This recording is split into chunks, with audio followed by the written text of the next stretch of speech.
Happy New Year. So, praise God. At this is the first Friday of the month of January 2025. No? And we know that last December 31, we know that everyone is busy, maring sa family, ay iba ay nasa labas, ay iba ay maraming gustong puntahan. But praise God, very successful and victorious the last at December 31, yung praise and worship natin dito. Okay? Praise God, by the way, this is the month of January 2025, and our theme is Breakthrough. Okay? Dito yung pwedeng magbigay sa akin in Tagalog, breakthrough.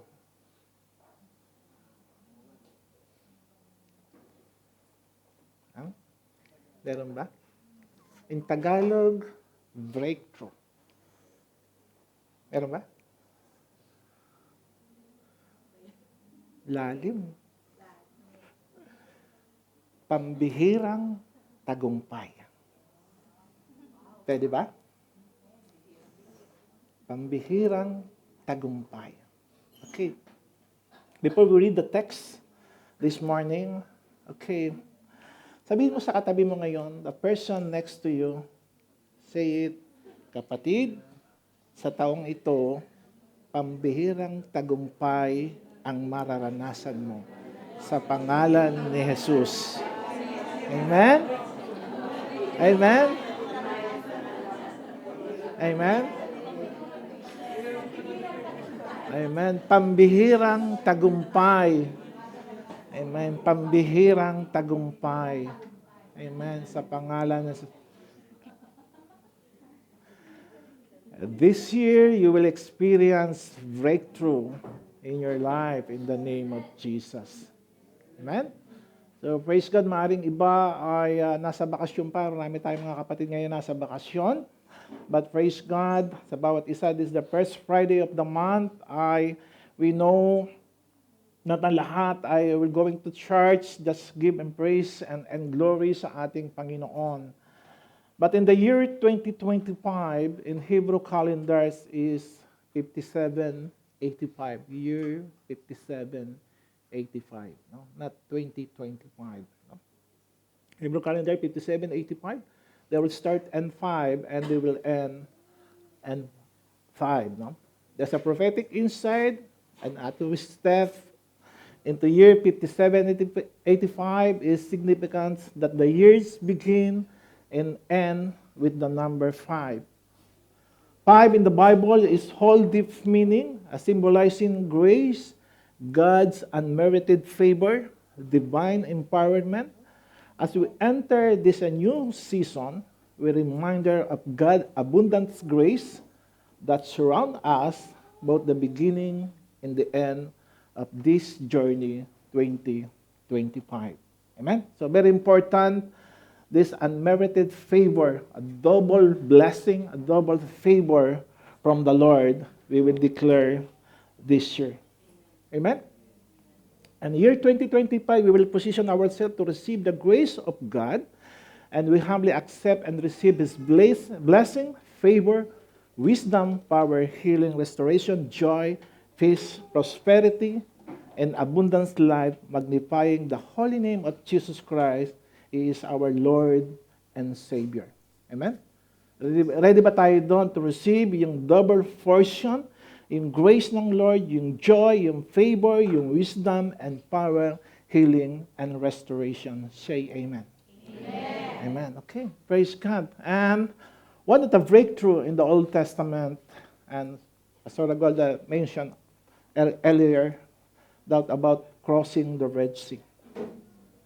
And Old Testament. And very related sa message natin doon. Hindi kami nag-usap, but I want to to open our book, coming from the book of Exodus, chapter 14, verse 10 to 16.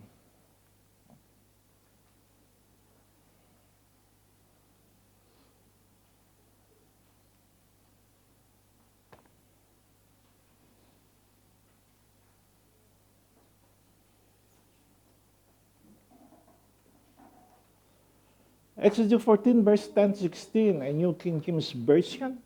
And when Pharaoh drew near, the children of Israel lifted their eyes, and behold, the Egyptian marched after them. So they were very afraid, and the children of Israel cried out to the Lord. And verse 11, then they said to Moses, because there were no graves in Egypt, have you taken us away to die in the wilderness? Why have you so deal with us to bring us up out of Egypt? It's this not the word that we told you in Egypt, saying, let us alone that we may serve the Egyptian, for it would have been better for us to serve the Egyptian than that we should die in the wilderness.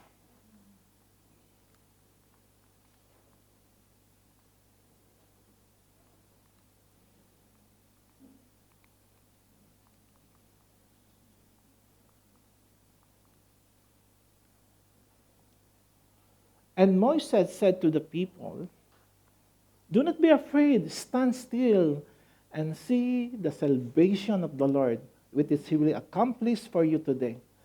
Which he will accomplish for you today. For the Egyptian whom you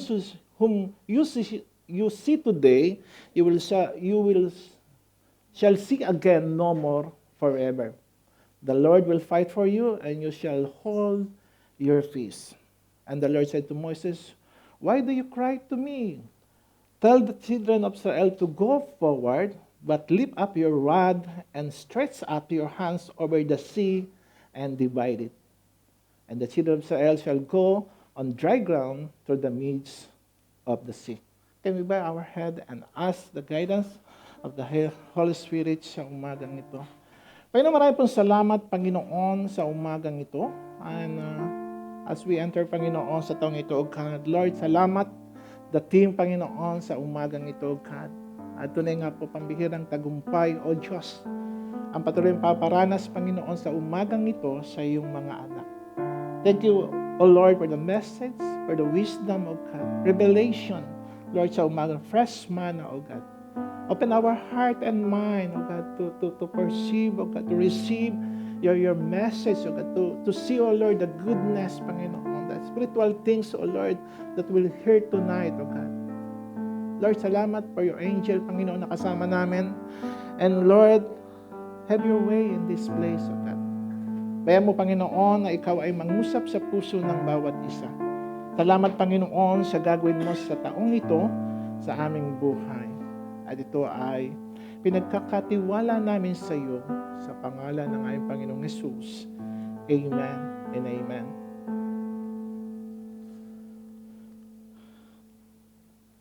I give the title, the 2025 Breakthrough. No?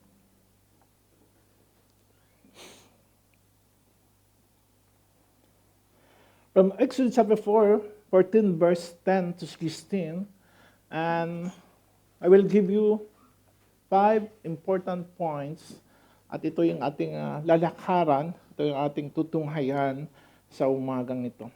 Okay? Number 1, God's make a way out of no way. God's make a way out of no way.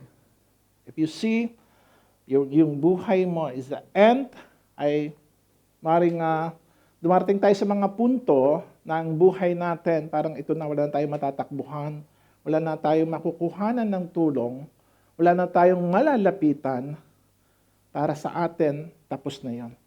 Pero sa Diyos, dito pa lang mag-uumpisa ang Diyos sa buhay natin. Kapag walang-wala na tayong makuhanan, kapag walang-wala na tayong matakbuhan, and the Lord will do miracle sa ating mga buhay. Number 1, God's make a way out of no way. In Exodus chapter 14, verse 10, and when Pharaoh drew near, the children of Israel lifted their eyes, and behold, the Egyptian marched after them. I want to highlight the Egyptian marched after them. Paano nga ba nakarating sila in the end of this place, ng lugar na ito? So they were very afraid, and the children of Israel cried out to the Lord. And I remember, before we come to Exodus chapter 14, verse 10, they will go to Exodus chapter 14, verse 1, yung background nito. No? And I remember, before we come to Exodus chapter 14, verse 1, is from Egypt to this place, there is a 17 days to travel to come in this place. Exodus 14, verse 1 to 4. Then the Lord gave this instruction to Moses. Order the Israelites to turn back and camp by Pi-hahiroth between Migdol and the Sea of Camp. Migdol and the sea, camp there along, then the shore across from the Baal-Zephon. Then Pharaoh will think the Israelites are confused, they are trapped in the wilderness. Before to verse 1, sabi doon, and when Pharaoh drew near, the children of Israel lifted their eyes, and behold, the Egyptian marched after them. And I remember, before we come to this place, Pi-hahiroth, there's a few days na nangyari lang from Egypt to this place. It's almost 70 days travel lang. If you remember, from 430 years of slavery, naranasan nila yung talagang pagkaalipin, pagkahirap. And ito na yung the day na kami ay makakalaya. This is the day yung breakthrough namin, yung himala at malaking milagro ng Diyos sa aming buhay. If you remember, the 10 plagues miracle happened in Egypt. For example, tayong lahat dito, kabilang tayo dun sa naging slave na 430 years o ating mga ninuno. And that time in our generation, kasama tayo doon, nalilikas from Egypt to the promised land. At kabilang tayo ngayon doon at nakita natin, na-witness natin the miracle of God. In the end of this life, sabi ng God's make a way out of no way. And when Pharaoh drew near the children of Israel and lifted their eyes, and behold, the Egyptian marched after them. If you remember, the whole Jews of Israel, from slavery, after slavery, ay nagkaroon sila ng kalayaan upang sila magkaroon ng isang bansa na pinangako ng Diyos. Sabi na Exodus chapter 14, verse 1 to 4, then the Lord gave this instruction to Moses, order the Israelites to turn back. Bakit kailangan kaming bumalik, Panginoon? Bakit na kailangan? Then the Lord gave this instruction to Moses, order the Israelites to turn back and camp by Pi-hahiroth between Migdol and the sea. Camp there. And I will give you the pictures ng lugar to. Remember, kapag ang Diyos ang kasama mo, there is no dead end with God. Amen ba ron? There is no dead end with God. From Exodus route, there's a 70 days travel time. Yun nakita, but medyo yellow yon. Exodus route from Egypt to Etham, to Migdol, and the last start is Etham. When they in Etham, ay sabi ng Panginoon sa kanila, the Lord gave this instruction to Moses, order to Israelites to turn back. Nung nasa Etham sila, from 70 days travel from Egypt, nung nasa Etham na sila, sabi ng Lord, bumalik kayo. Why? Because Etham is the place of wilderness.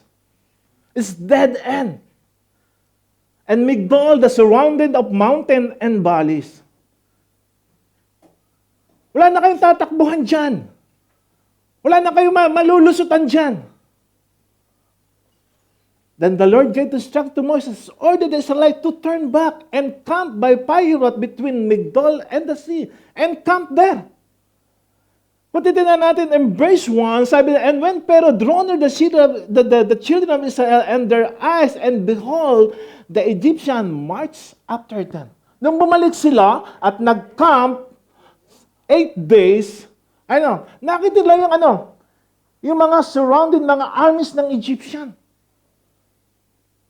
Siguro, kung tayo yung kabilang sa mga Hudyo during that time na nakalabas, this is the wilderness, this is the mountain, and then the valley, and the sea, and the up is the army of Egypt. Wala ka nang malulusutan. Dead end. But remember, no dead end with God. Amen?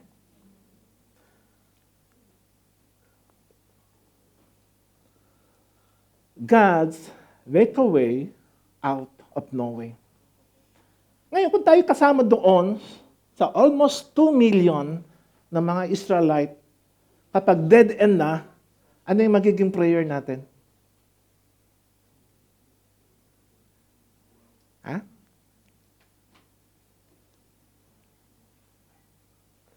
Siguro, Lord, yung mga papuntang mga army sa amin, itumba mo na lahat yan, Lord. Pilayan mo yung mga kabayo nila.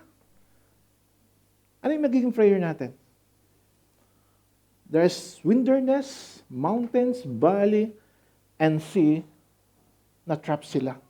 But the Lord said, bumalik kayo and camp along the shore across the Baal Zephon. At ito, tandaan natin, then the Pharaoh will think the Israelites are confused and they are trapped in the wilderness. Ito yung pananaw ng tao. And once again, I will harden the Pharaoh heart and he will chase after you. I have planned and this order to display my glory to the Pharaoh and whole army. Sabi ng Lord in verse 3 or 4, they said, I have a plan.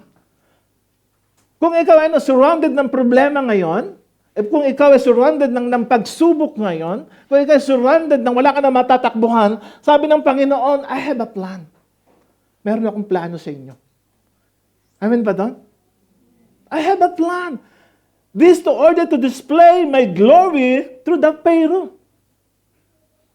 Yung walang-wala ka na, you can nothing to do by your own hands and ability. Ang tanging gagawin natin ay lumuhod at ipagkatiwala sa Diyos. Amen? But the Israelites is different. When they saw them marching after them, said they were very afraid. And the children of Israel cried out to the Lord. Nagkaroon sila ng matinding takot dahil wala silang pupuntahan. At sabi ko nga sa inyo, kung tayo kabilang sa mga Israelites during that time, ano yung mga din pwede natin maging panalangin nun?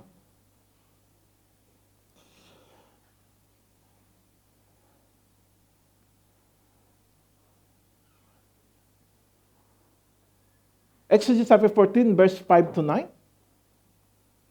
When the king of Egypt was told to the people that led Pharaoh and his officials changed their mind about them and said, what we have done, we have let the Israelites go and have lost their service. So he has chariots made already and took his army with him. He took 600 of the best chariot. Hindi lang pala basta mga kabayo, hindi lang pala sa mga army yung dala ng Pharaoh. In the best chariot, took his army, he took 100 of the best chariot and horses and armies. Other chariots of Egypt, and we were marching out the troops. Hindi lang pala ng ordinaryong mga bayo at troops yung dala ng Pharaoh. Kaya siguro, isa man sa atin doon ay magkakaroon tayo ng matinding takot. If you see the route, one more, the picture. Another one. From Etam, sabi ng Panginoon, turn back, balik kayo, at mag-camp kayo dyan. If you see the cross before we crossing the Red Sea, ay na-experience niya yung pambihirang takot at pangamba dahil wala na silang matatakbuhan. Sino dito naranasan natin na wala na tayo matatakbuhan? Parang wala nang solusyon yung problema natin. He facing the wilderness. He facing the mountain and valleys. He facing the Red Sea. And he facing the army of the Pharaoh. Wala kang talagang pupuntahan. Siguro kung nakikita lang natin yung sea na to, yung Red Sea na to, baka ang panalangin natin na, Panginoon, pwede ba Lord, magpadala ka ng ng mga bangka dito para kami makatawid? No? Pwede ba Panginoon, magpadala ka ng nagpagawa ka ng tulay para kami makatawid dyan? Tandaan natin, yung plano natin ay higit na mas maganda ang plano ng Diyos. Amen? Sino dito yung mga driver? Tapos may mga pasahero kayo. Tapos yung pasahero nyo, kumaliwa ka, kumanan ka, dumiretso ka. Yung marunong pa sa'yo. Ha?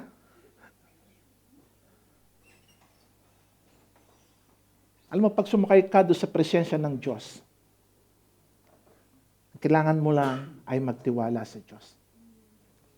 Amen? Sometimes in prayer, tinuturoan natin, Panginoon, ito yung gawin mo. Panginoon, ito yung panalangin ko. But ang panalangin ng Diyos ay higit, yung plano ng Diyos ay higit sa ating mga plano. And you imagine the 430 years of slavery, everybody excited na makalaya doon sa kanilang pagkakaalipin.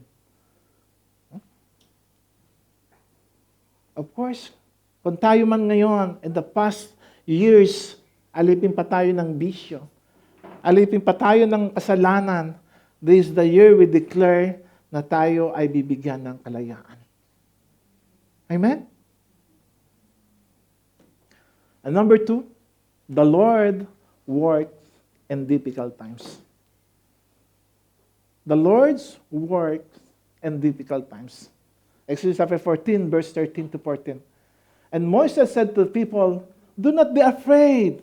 Stand still and see the salvation of the Lord, which he will accomplish for you today. For the Egyptian whom you see today, you shall see again no more forever. The Lord will fight for you, and you shall hold your peace. During the time and difficult times, the Lord will work sa ating mga buhay. The Lord will work in difficult times sa ating mga buhay. And during the time, sabi ng Panginoon, Moses said to people, do not be afraid, stand still. Manatili lang kayo, nagtitiwala. At makikita niya yung kaligtasan ng Diyos.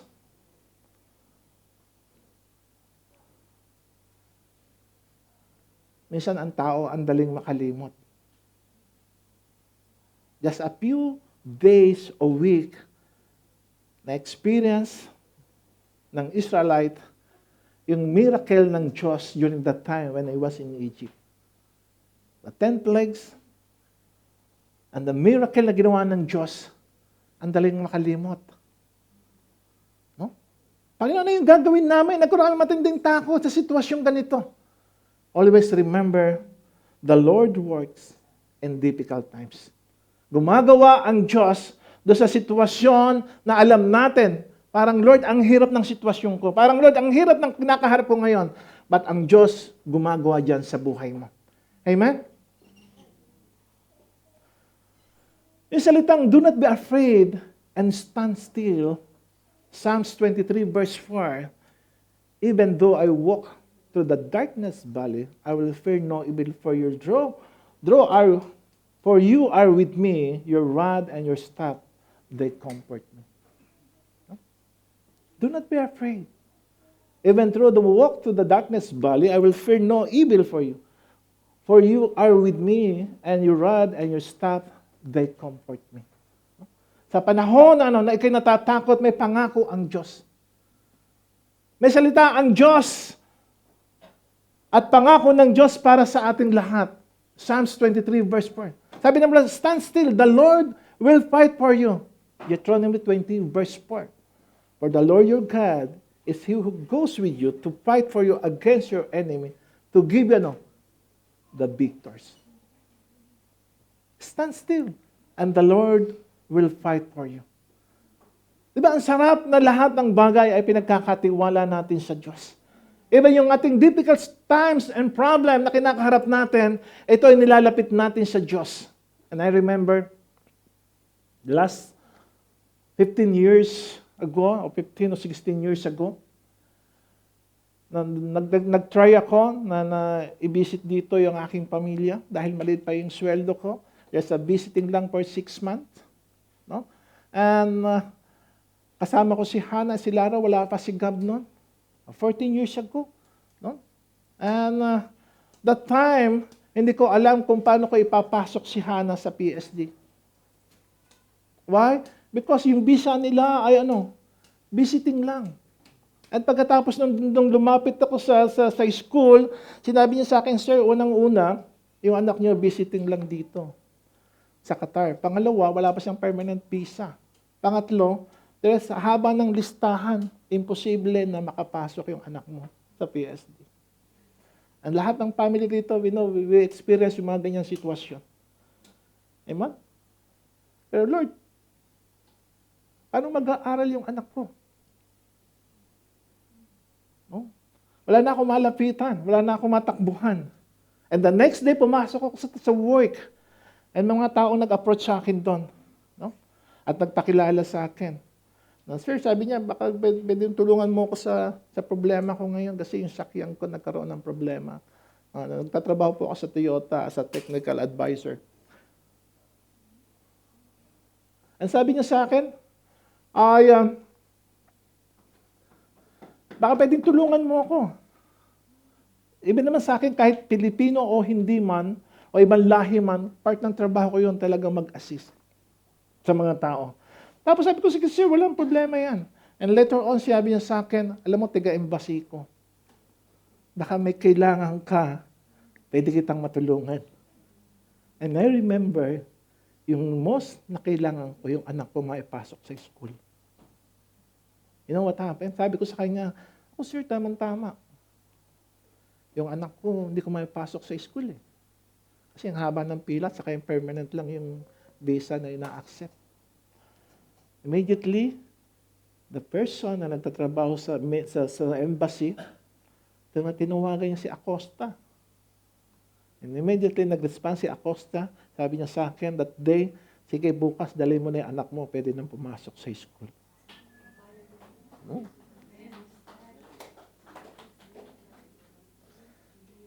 Di ba? In the end, wala na akong matatakbuhan. In the end, wala na akong magagawa. Just give it to God. Eh, alam mo yung sitwasyon. Ang maganda noon ay alam ng Diyos kung ano yung sitwasyon natin. Amen ba doon? Alam ng Diyos, hindi pumipikit ang Diyos, hindi pinipikit ng Diyos yung kanyang mga mata. That every time we experience problem, trouble sa ating mga buhay, bukas ang mata ng Diyos at nakikita ang sitwasyon mo ngayon. Amen? And during that time, talaga namang, Lord, talagang ikaw ay totoo sa aming buhay. No? Sabi ng Lord, stand still and the Lord will fight for you.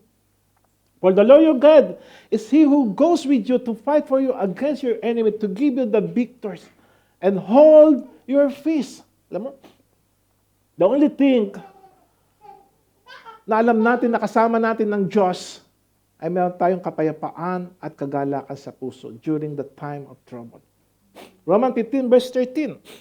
May the God of hope fill you with all joy and peace as you trust in Him, so that you may overflow with hope by the power of the Holy Spirit. Hold your peace. As we're facing trouble and problems, trials sa ating mga buhay, no? Huwag mo hahayaan mawala yung kapayapaan sa puso mo. Dahil yan ang pangako ng Diyos. Amen?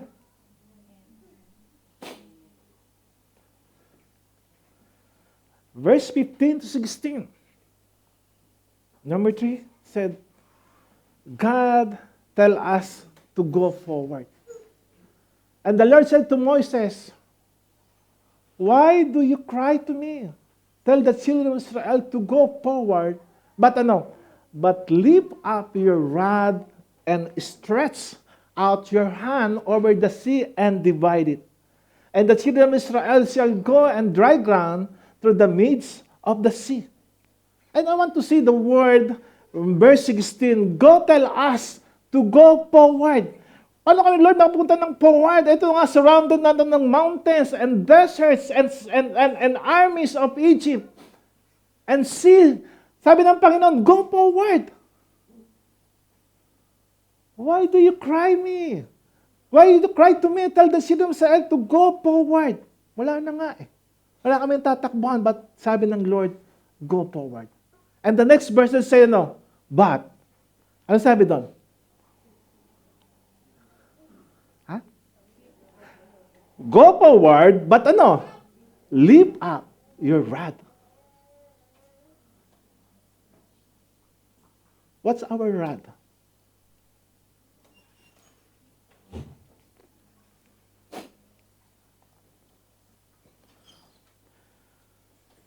Go forward, but lift up your rods. You know what is rod? Sign of God's power and presence. When you're facing trouble, problems, sabi ng Panginoon, go forward, but lift up your rod.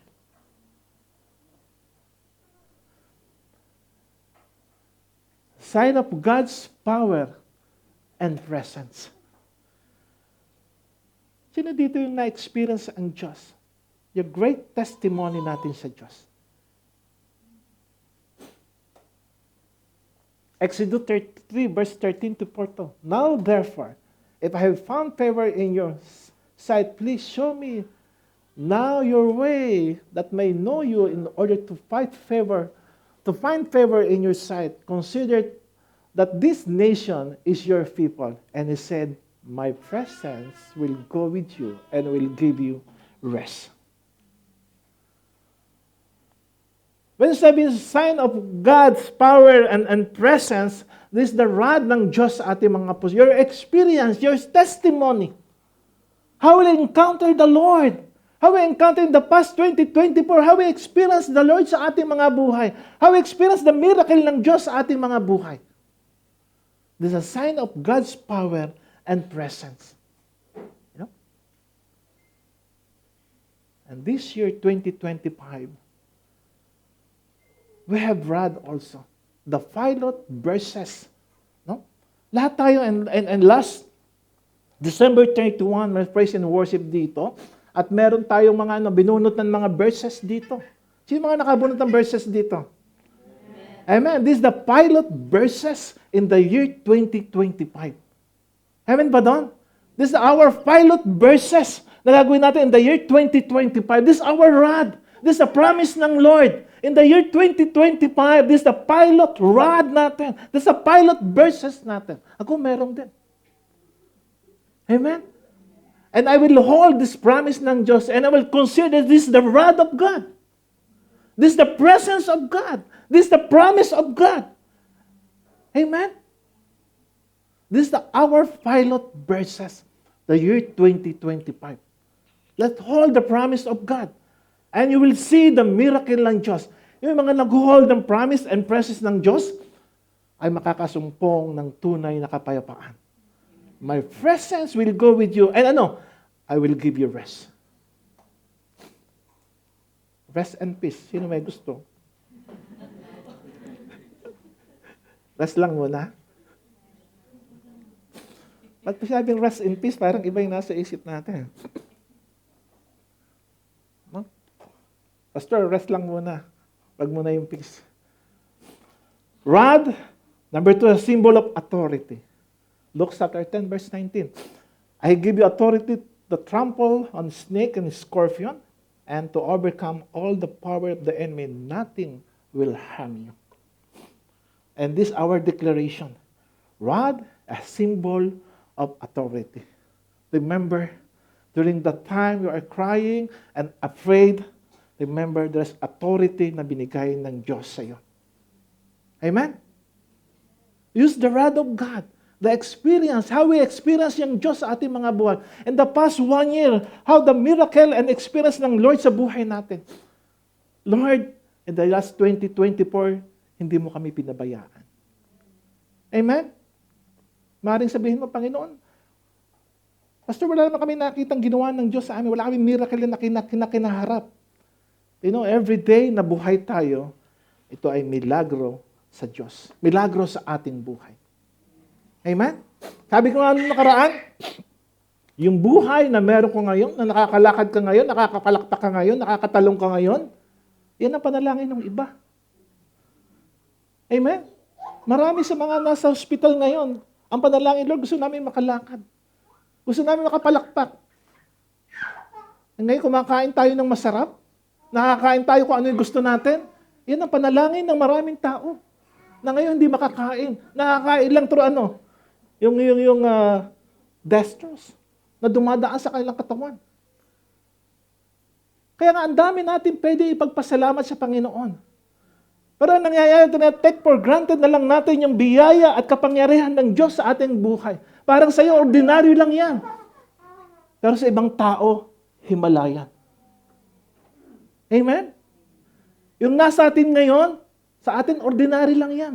Meron tayong magandang sapatos, meron tayong trabaho, meron tayong mga pamilya na kasama natin dito. Pero sa iba, yan ang panalangin. Amen? Don't take for granted yung miracle ng Diyos sa buhay natin. Dahil kung ano meron ko ngayon, yan ang panalangin ng maraming tao ngayon. Amen? Let's always give thanks and glory sa ating Panginoon. Dahil alam natin, ang bawat sandali sa buhay natin, yan ay milagro ng Diyos sa atin. Amen?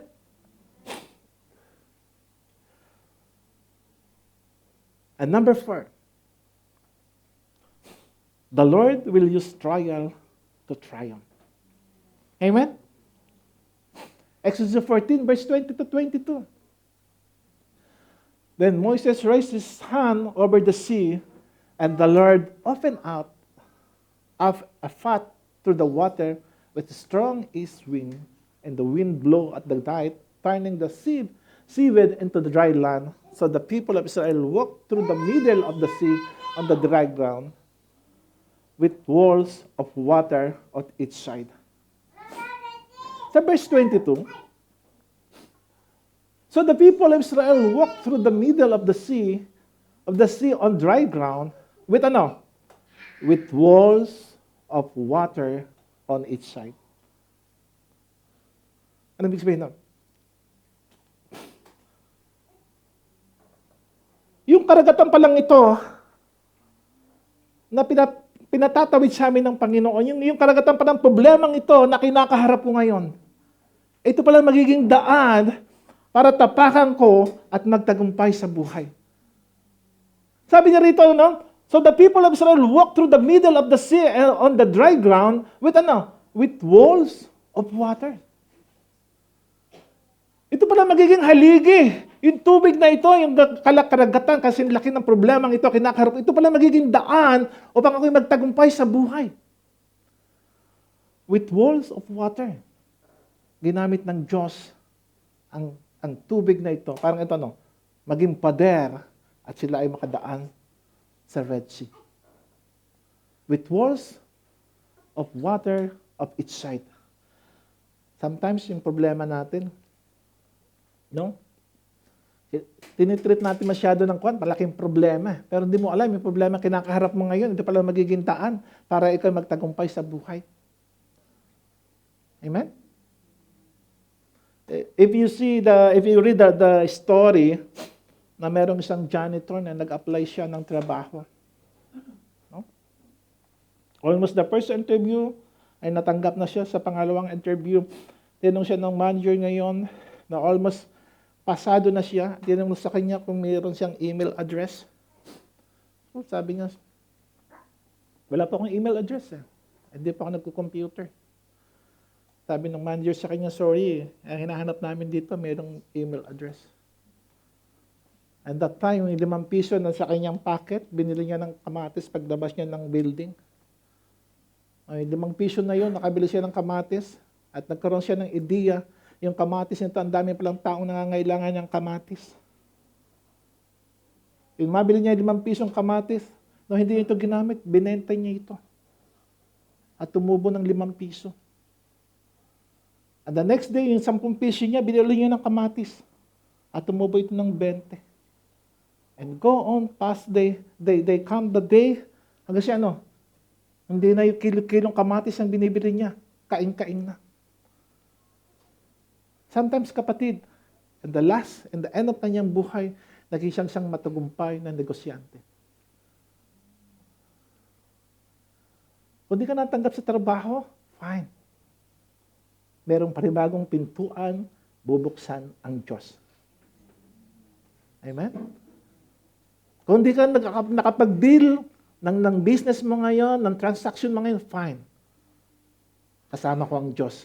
May panibagong transaction, negosyo ang bubuksan ng Diyos sa buhay ko. Amen? Don't be cry. Don't be afraid. Because the Lord will use trial to triumph. Amen ba doon? Kung di ka natanggap ngayon, fine. Maraming pintuan bubuksan ang Diyos sa taong ito, sa buhay natin. Amen? Kaya natin palakpakan ng Diyos.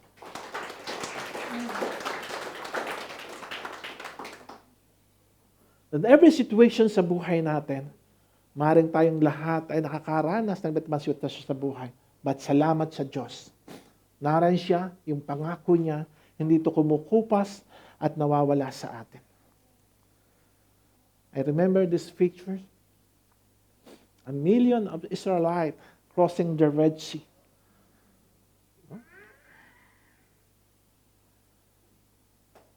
Kung tayo lahat dito as a church of JCLGIM, kabilang tayo dyan, how you feel? You're crossing the Red Sea through the walls of water.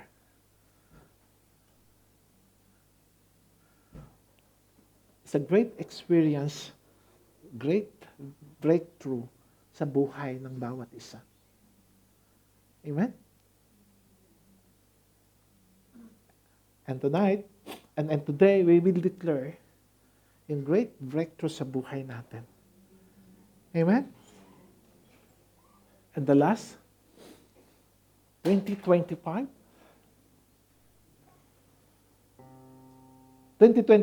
breakthrough. Now you are facing mountains. Sabi ng Diyos, God's make a way out of no way. If facing mountains of problem, doon sa pangako ng Diyos, ang Diyos ay gumagawa ng kaparaanan upang matugunan at malagpasan ang kinakaharap mo ngayon. Your problem, your trial like a wilderness, trust in the Lord to know Him. Wilderness, yun na napunta na dito ng disyerto. Parang wala nang katapusan. If you are in wilderness today, nag-aalinlangan ka ngayon, trust in the Lord to know Him. Valleys, the Lord works for you in difficult times. And Red Sea, the Lord tell us to go forward. Amen? Chariots and horsemen, the Lord will use trial to triumph. And the last verses, Deuteronomy chapter 1, verse 11, may the Lord, the God of your ancestor, increase you 1,000 times and bless you as He has promised. Church, receive the promise ng Lord sa araw na to, in the year 2025. Happy New Year. Can we dip our hand? Tayo pong lahat ay tumayo.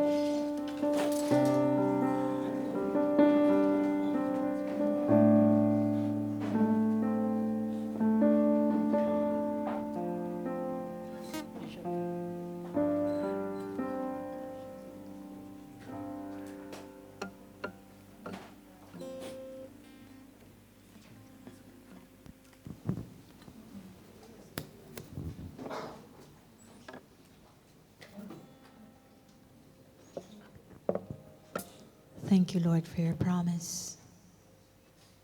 The promise of breakthrough in 2025. And today, Lord, we will sing as a response. We will sing of your goodness to us. Thank you, Lord. Hallelujah.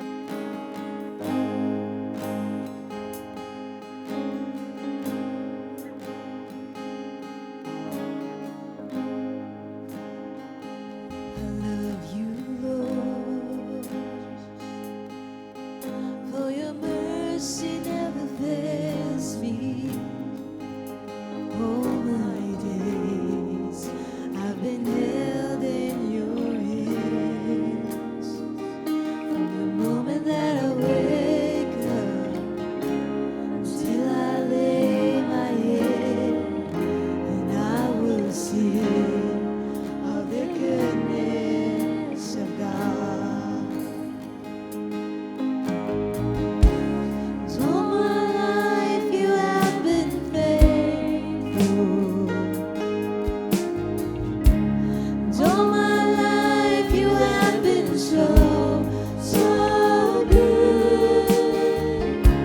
With every breath that I am able, oh, I will sing of the goodness of God. I love your voice. You have led me through the fire and darkest night. You are close like no other. I know you as a father. I know you as a friend. And I have lived in the goodness of God. Oh, all my life you have been faithful. All my life you have been so, so good. With every breath that I am able, oh, I will sing of the goodness of God. I love your voice. You have led me through the fire in darkest night. You were close like no other. I know you as a father. I know you as a friend. And I have lived in the goodness of God. All my life you have been faithful. All my life you have been so, so good.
thanks to God in the past 1 year, oh God. Lord, you are so great. There's something, say something to God. Say, Lord, thank you. Thank you for your favor. Thank you for your protection. Thank you for your guidance, Lord. Thank you for the blessing of God. Thank you for the plans of God. Thank you for this church, Panginoon. Lord, naparang namin pwede ipagpasalamat, O God. Come on, church. Give Him praise to God. Give Him glory. Just open our mouth and say, Lord, maraming salamat po, Lord.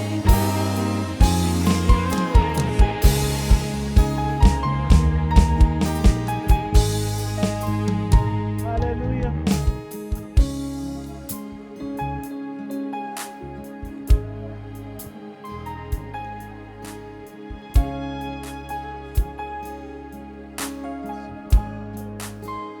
Hallelujah.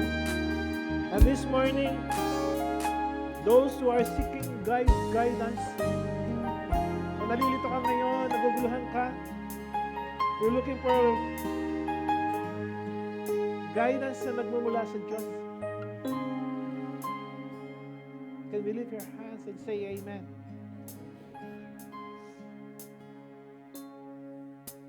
The word coming from the Lord in Psalms 32 verse 8. Those who are seeking guidance. The Lord said in Psalms 32 verse 8, I will instruct you and teach you in the way you should go. I will counsel you with my loving eyes on you. I will counsel you with my loving eyes on you. And our prayer, Father, yes, Lord Jesus, that every step, Panginoon, in the year 2025, O God, teach me your way and guide us, O Lord, with your wisdom. And Lord, lead us, Lord, Panginoon, hindi sa aming karunungan, but sa iyong karunungan, Panginoon. Ito namin itong pinagkakatiwala sa iyo, O Diyos. Ang bawat plano namin, Panginoon, sa taong ito. Lord, salamat. Salamat, O Diyos.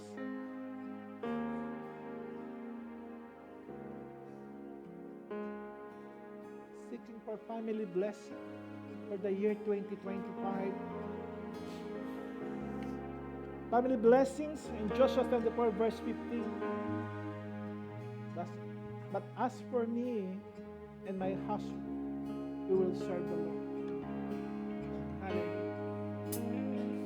And I declare that our family will be united in love and faith in 2025. And we will serve you wholeheartedly. Lord, let your peace dwell in our family, in our home, and our children. In Jesus' name. And those who are facing financial problem, this is our declaration, financial breakthrough in Philippians chapter 4, verse 19. And my God will meet all your needs according to the riches and His glory in Christ Jesus. And our prayer and declaration, Lord, I trust you to provide for me in year 2025. Open the doors of financial blessing and teach me to steward resources wisely. Lord, ito yung aming panalangin in the name of Jesus, O God. And those who are seeking for healing, health, pray for health and healing. If we are facing the last year, 2024, yung health condition mo, we're looking for healing. The 3 John chapter 1 verse 2, dear friend, I will pray that you may enjoy good health and that all may go well with you, even as your soul is getting along well. And our declaration, Lord, I pray for divine health and healing this year 2025. Protect my body and mind and restore me to full health according to your will in Jesus' name. Hallelujah. And those who are seeking prayer for protection, Psalms 91 verse 11, for He will command His angel concerning you to guard you in all your ways. And our prayer, Father, I ask your protection over me and my loved ones in the year 2025. Surround us with your angel and shield us from harm In Jesus' name, amen and amen. And those who are seeking for prayer, for favor from the Lord, Psalms chapter 5, verse 12, surely, Lord, you bless the righteous. You surround them with your favor as a shield. Hallelujah. And Father, surround me with your favor in the year 2025. Open the doors no one can shut and give me favor for those I met and work with me in the name of Jesus. Hallelujah. And the last, second to the last, let's pray for new opportunities. Revelation chapter 3, verse 8. I know your deeds. See, I have placed before you an open doors that no one can shut. And our prayer, we declare, Lord, I pray for the new opportunity to advance in my career and personal life. Open doors for us that no one can close and lead me to where you want me to go. In the name of Jesus. And the last prayer for the revival in the land of our nation, Philippines. Hallelujah. And we know what happened in the land of Philippines, our nation. There is a lot of chaos and problem, even in the government official, oh God. Our scriptures in 2 Corinthians chapter 7, verse 14. If my people who are called by my name will humble themselves and pray and seek my face and turn from their wicked ways, then I will hear from heaven and I will heal the land in the name of Jesus. Hallelujah. And our prayer, Father, we pray for spiritual awakening in our nation, Philippines, oh God. Let the 2025 be a year of revival, where multitude turn to Christ, where kingdom advance in the power and glory and peace in our land in the name of Jesus. Oh, hallelujah.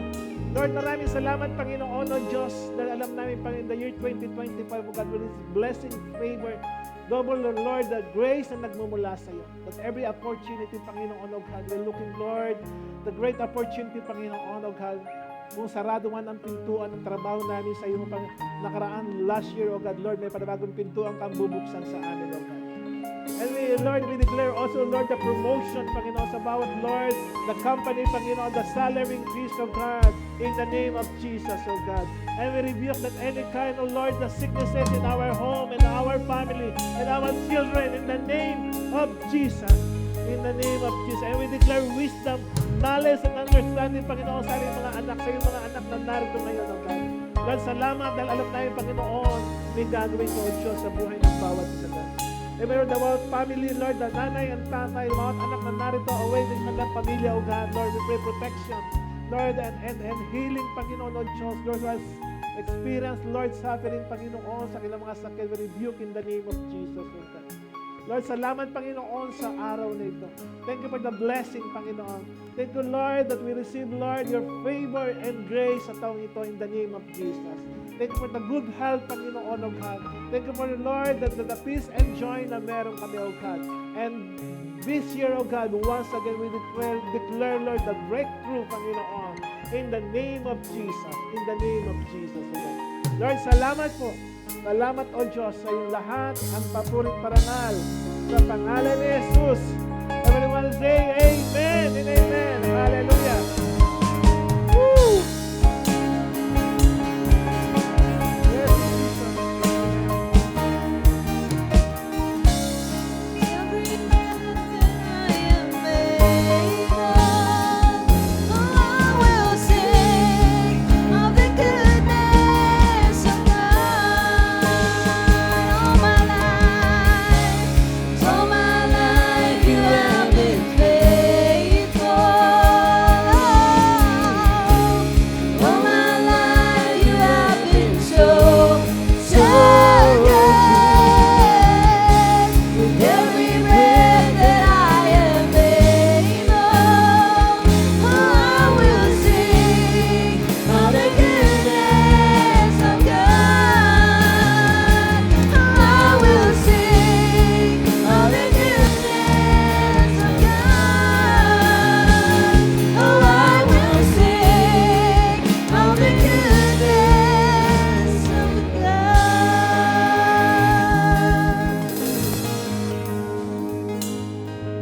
Once again, may the Lord, the God of your ancestor, increase you 1,000 times and bless you as He has promised. God bless po sa bawat isa. Pwede po tayo po. Hallelujah.